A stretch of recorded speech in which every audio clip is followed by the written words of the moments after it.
दिल्ली में आपके हिस्से में क्या है एमसीडी में? जरा दिल्ली के लोगों हाथ उठा के बताना मुझे। बहुजन मीडिया के लोगों से भी धन्यवाद कहता हूँ, झूठ मत दिखाया करो यार। क्या झूठ दिखाते रहते हो कि हम तो यहाँ किला ढा देंगे। हालात देखो आज क्या है, एक सीट नहीं जीत पाए, एक सिंगल सीट। आज दिल्ली का रिजल्ट आया है, एक से एक वक्तागण यहाँ बड़े बड़े ओजस्वी भाषण देते हैं। दिल्ली में लोग खुशी मना रहे हैं और ये लोग यहाँ जो है बताइए सम्मेलन कर रहे हैं। जिनका देखिए जिनकी वोट नहीं उनका राज स्थापित हो गया है एमसीडी में भी। वो लोग दिल्ली में जश्न मना रहे हैं, रंग लगा रहे हैं, जिनका इतना सा वोट है और जिनका इतना बहुसंख्यक वोट है, ये यहाँ तमाशबीन बने बैठे बताइए और कह रहे हैं वोट हमारा राज तुम्हारा। सारे नेता यही कहते हैं, बताइए कोई कमी छोड़ता ही नहीं है। मगर ये बताओ, पिछलग्गू बन के अपने हिस्से की बात भी नहीं कह सकते मेरे साथियों। एक साहब ने कहने का प्रयास किया था तथागत बुद्ध के बारे में, बाबा साहब की प्रतिज्ञा के बारे में, देखो क्या हुआ। ये हालात है, सच यही है। उनके तलवे चाट के, उनकी पूंछ बन के हम ओरिजिनल बात भी नहीं कह सकते हैं। अपने हक की बात तो छोड़िए जो महापुरुष कह के चले गए।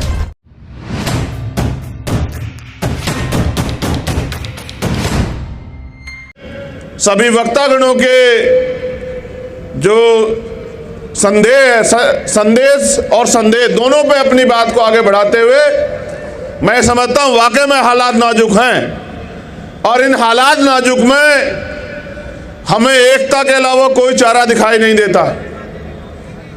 अल्पजन बन के एक जाति के साथ खड़े रह के शायद हम कामयाब ना हो पाए, लेकिन अगर हम महापुरुषों के संदेश को समझें और पुनः बहुजन समाज के लोग एकजुट हो जाएं तो शायद भारत में हमारे जो आज वजूद की लड़ाई लड़ी जा रही है, आने वाली पीढ़ियों पे क्या बचेगा इसकी लड़ाई लड़ी जा रही है, तो शायद हमारी लड़ाई कामयाब हो जाए।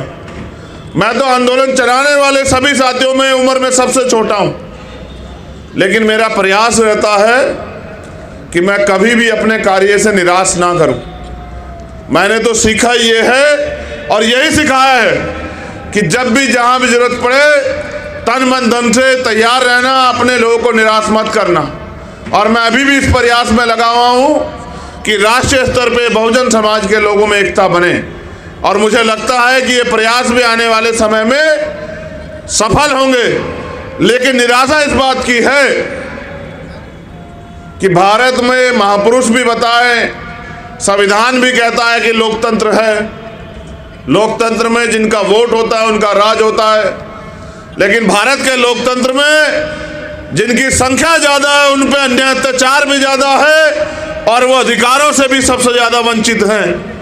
इस मंच पे ये नाम नहीं बैठे, विचार बैठे हैं, व्यक्ति नहीं बैठे, संदेश बैठे हैं। मैं इस मंच का पुनः सम्मान करता हूं क्योंकि हम उम्मीद को रखने वाले लोग हैं, हमारे कंधों पे बड़ी जिम्मेदारी है। तो मैं आपसे ये अनुरोध करता हूं कि अपनी एकता को बना के रखिए। हम सब लोग, जैसा हमारे जिम्मेदार साथी ने कहा कि पूरा आंदोलन बैकवर्ड और फॉरवर्डों के बीच है और आंदोलन अधिकारों का है, ना धर्म का है ना जात का है, हिस्सेदारी का है।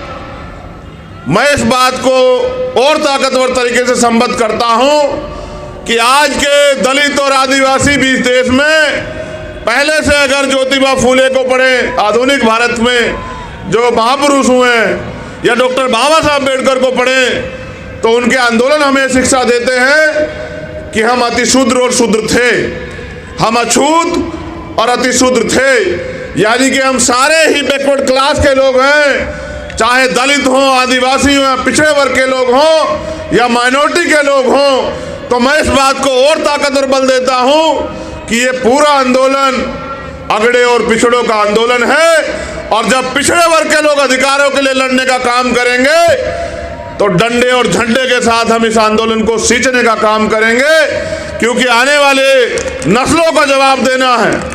लड़ाई आपकी मेरी नहीं है, हम तो जागरूक सजग लोग हैं। आने वाली पीढ़ियों के हिस्से में क्या बचेगा? महापुरुषों ने संघर्ष से पेड़ लगाए और उसके फल हम लोग खा रहे हैं।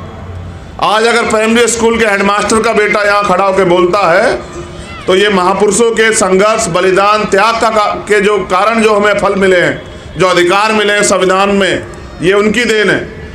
अगर वास्तविकता में ये अधिकार चले गए तो शायद कभी किसी हेडमास्टर छोड़िए IAS IPS का बेटा भी यहाँ खड़ा होकर नहीं बोल पाएगा।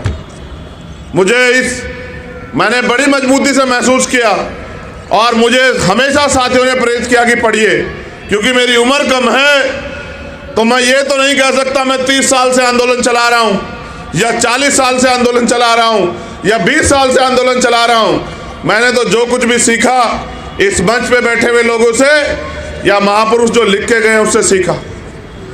मुझे आज भी याद है जब मैं पढ़ता हूँ बाबा साहब अम्बेडकर के 1956 के स्टेटमेंट को, जो किताबों में लिखा हुआ है आगरा का, कि मैं तमाम तरह के अपमान, अन्याय, आरोप सह के इस कारवां को यहाँ तक लेके आ पाया हूँ। अगर आप इसको आगे नहीं बढ़ा सकते तो इसको पीछे मत जाने देना मेरे बच्चों, यही मेरा आपको संदेश है। आज तो कारवां लुट चुका है।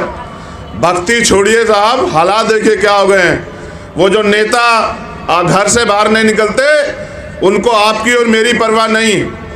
आज मजबूर हैं हम लोग कि न्याय जन्मसिद्ध अधिकार है, फिर भी हम रोज लाशें उठा रहे हैं। राजस्थान हो या मध्य प्रदेश या दिल्ली, मैं तो दिल्ली के लोगों को बधाई दूंगा, मेरे सम्मानित मंच, कि आज दिल्ली का रिजल्ट आया है।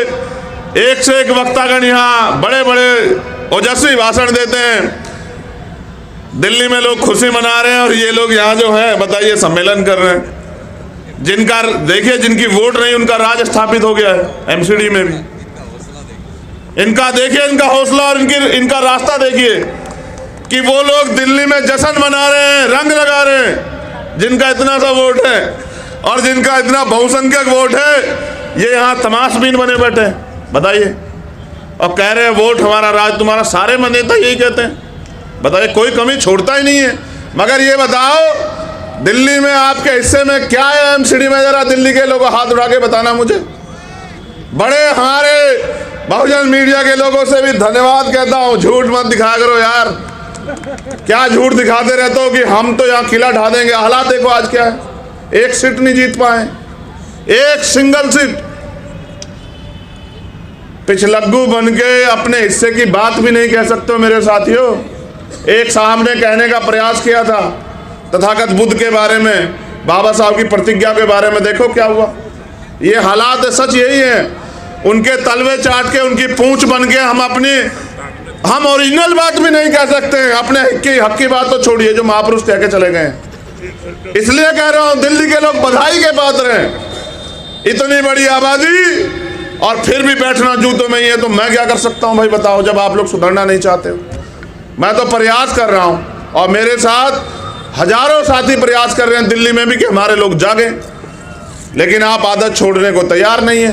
तो कोई बात नहीं, हम फिर जगाएंगे, फिर आपके बीच में जाएंगे, फिर समझाने का काम करेंगे। क्योंकि अगर इस काम को हम पढ़े लिखे लोग नहीं करेंगे तो किन से उम्मीद करें। वो लोग जो सुबह उठ के काम पे निकल जाते हैं, ये तो पूरा समाज आर्थिक रूप से कमजोर है। थोड़ा बहुत अगर आरक्षण से जो नौकरी मिली उसके कारण बन पाए। इसलिए जो पढ़े लिखे सजग लोग हैं उनकी जिम्मेदारी बनती है कि अपनी जिम्मेदारी को समझें। जैसे बहुजन मीडिया ने अपनी जिम्मेदारी को समझा, बहुजन नेता भी अपनी जिम्मेदारी समझे। अपनी रोजी रोटी, अपनी तैयार की गई संपत्ति, अपने परिवार की चिंता छोड़ के समाज की चिंता करें। क्योंकि अगर हम इनकी चिंता करते हैं और इनकी चिंता करने वाला नेता कभी समाज का भला नहीं कर सकता, मैं आपको गारंटी देता हूं। आप मेरी बात को याद रखना, जो परिवार की और अपनी संपत्ति की परवाह करेगा। मेरे ऊपर कितने आरोप लगा लो, कितनी बुराई कर लो, कितने ही जो है तमाम तरह की मुसीबतें खड़े कर दो, लेकिन पूछो आने वाली पीढ़ी आपसे भी पूछेंगी। आप जहां भी हैं, जिस दल में भी हैं, वहीं बैठ के दूसरे लोगों से सीख लेके अपने समाज के बारे में सोचो। ऐ मेरे बहुजन समाज के लोगों, कारवां लूट चुका है।